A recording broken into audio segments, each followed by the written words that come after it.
Good morning. KD classes मई से मैं शैलेश यादव। आज हम लोग कक्षा 9th के संख्या पद्धति के बारे में पढ़ेंगे। देखिए बच्चों, संख्या पद्धति नंबर सिस्टम, इसके कुछ पार्ट होते हैं जिसमें प्राकृतिक संख्याएं, जिसको हम लोग नेचुरल नंबर के नाम से जानते हैं। उसके बाद है पूर्ण संख्या। पूर्ण संख्या को होल नंबर, और फिर है पूर्णांक, पूर्णांक को इंटीजर्स, और परिमेय संख्याएं हैं। परिमेय संख्या को रेशनल नंबर के नाम से जानते हैं। जैसे कि इन सब को हम लोग कक्षा 9 में इस समय पढ़ने जा रहे हैं, और इसे पिछली कक्षाओं में पढ़ भी चुके हैं। यह सब जो है पिछली कक्षाओं की बातें हैं।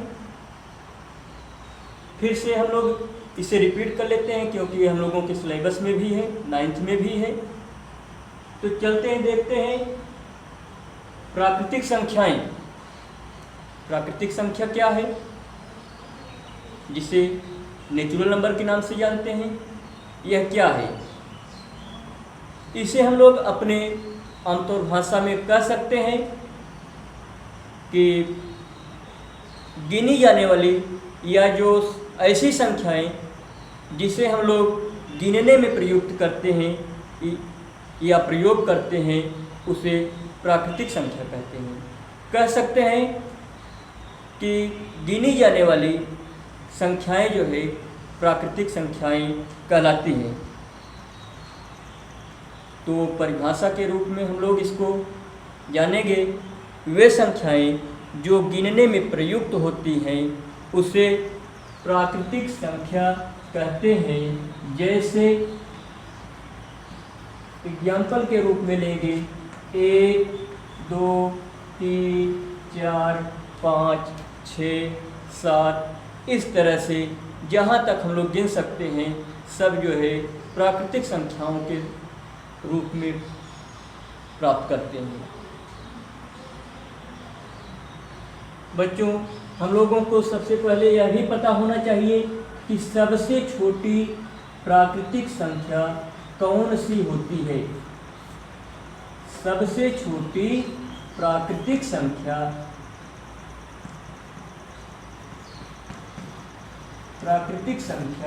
कौन सी है?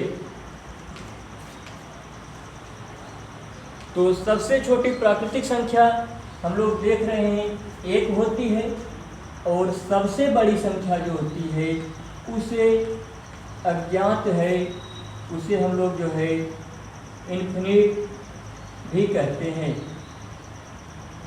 जो कि प्राप्त नहीं की जा सकती। सबसे बड़ी प्राकृतिक संख्या का पता नहीं है, यह अज्ञात है। क्योंकि जो संख्याएं हम लोग गिनते हैं, यह संख्या समाप्त होने वाली संख्याओं के रूप में नहीं पा सकते हैं। नंबर 2 है पूर्ण संख्या, जिसे होल नंबर के नाम से जानते हैं। होल नंबर अभी हम आप लोगों को बताए प्राकृतिक संख्या 1, 2, 3, 4, 5 थी। अब इसी संख्या में परिभाषा के रूप में अगर देखेंगे तो प्राकृतिक संख्या जो है 1, 2, 3, 4, 5, उसी में यदि हम लोग 0 को भी सम्मिलित कर दें, किसको? 0 को भी सम्मिलित कर दें।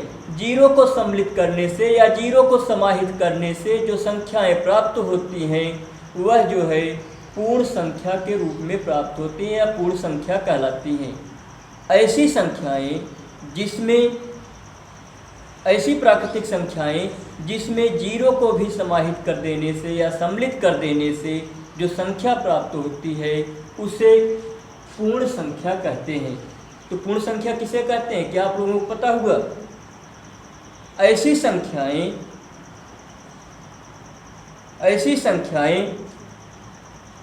ऐसी प्राकृतिक संख्याएं जिसमें 0 को भी सम्मिलित कर दिया जाए, 0 को भी मिला दिया जाए, तो उसे हम लोग पूर्ण संख्या के नाम से जानते हैं और इसको W से डिनोटेड करते हैं या प्रदर्शित करते हैं।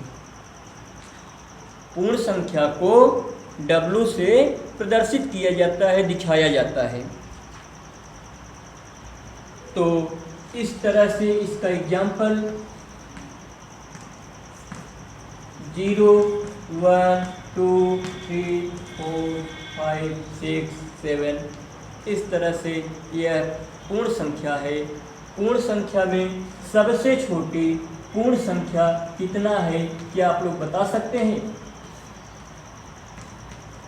सबसे छोटी पूर्ण संख्या कितना है, कोई बताइए।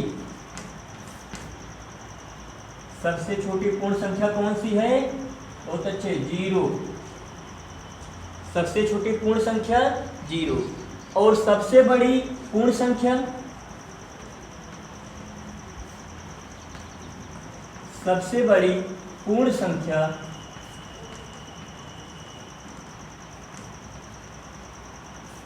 यह क्या है?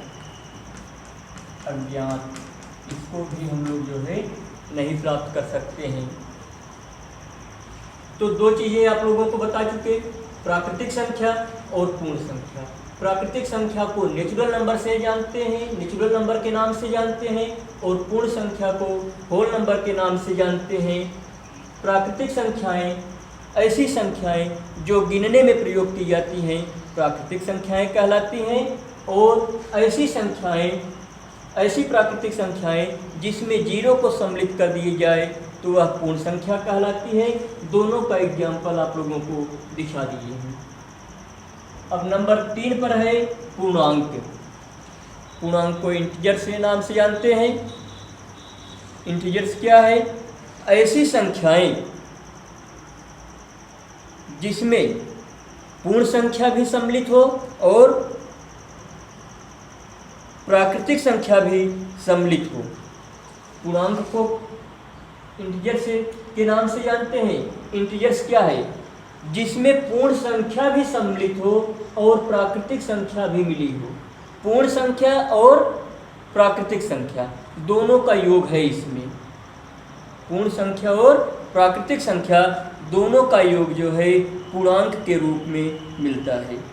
तो कह सकते हैं पूर्ण संख्याओं तथा प्राकृतिक संख्याओं के संग्रह को, पूर्ण संख्याओं तथा प्राकृतिक संख्याओं के संग्रह को पूर्णांक कहते हैं। इसे Z से प्रदर्शित किया जाता है। पूर्णांक को किससे प्रदर्शित करेंगे? Capital Z। कैपिटल Z से प्रदर्शित करेंगे इसको। और इसमें क्या है? पूर्ण संख्याओं और प्राकृतिक संख्याओं दोनों का जो है सम्मिलन है, या दोनों इसमें समाहित हुई हैं। तो कह सकते हैं सभी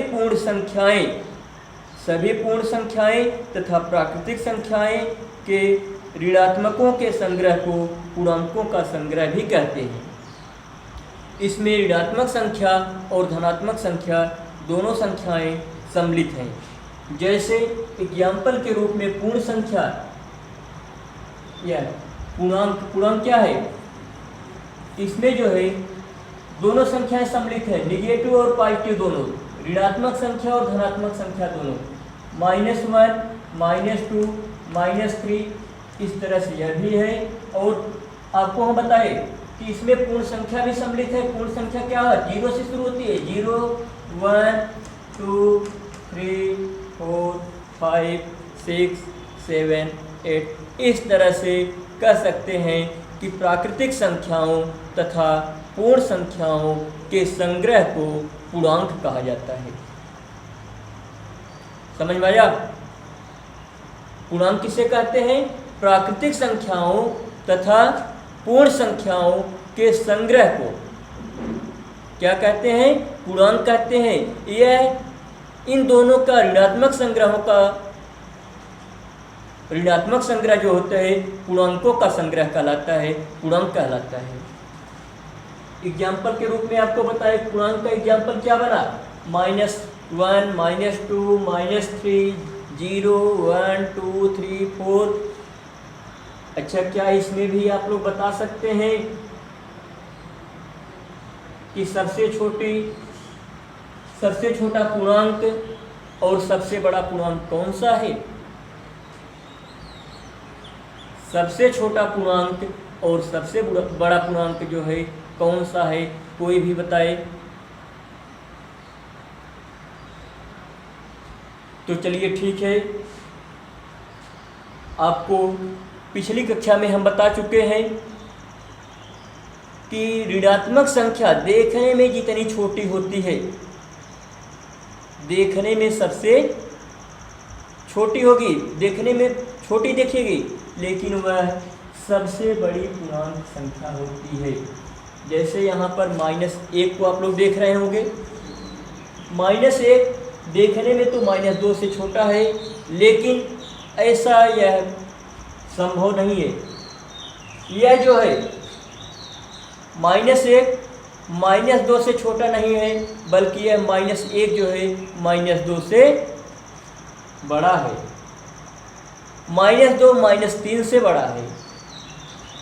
-3 -4 से बड़ा होगा। तो छोटी सी गलती हम कर दिए हैं। हम लोगों को इस तरह से लिखना चाहिए -3 -2 -1 0 1 2 3 4 5 6 इस तरह से लिखने से पढ़ने में और बताने में थोड़ी सुविधा हो जाती है। -3 से बड़ा है -2, -2 से बड़ा है -1, -1 से बड़ा है 0, 0 से 1 है बड़ा है 1, 1 से बड़ा 2।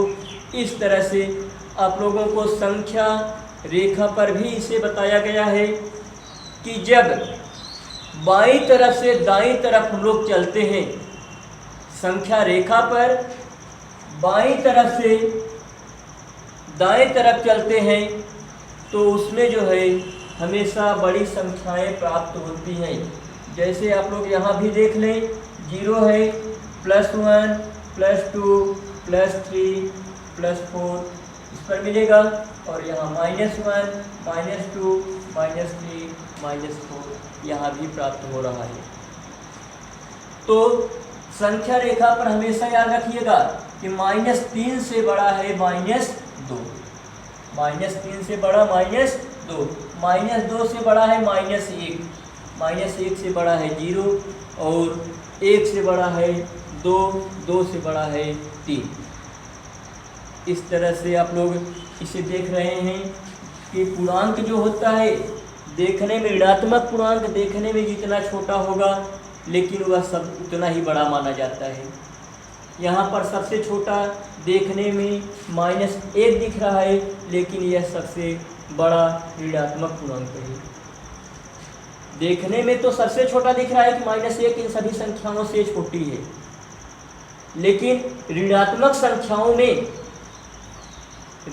संख्याओं में सबसे छोटा पूर्णांक जो है नहीं पता है, और सबसे बड़ा पूर्णांक -1 कह सकते हैं।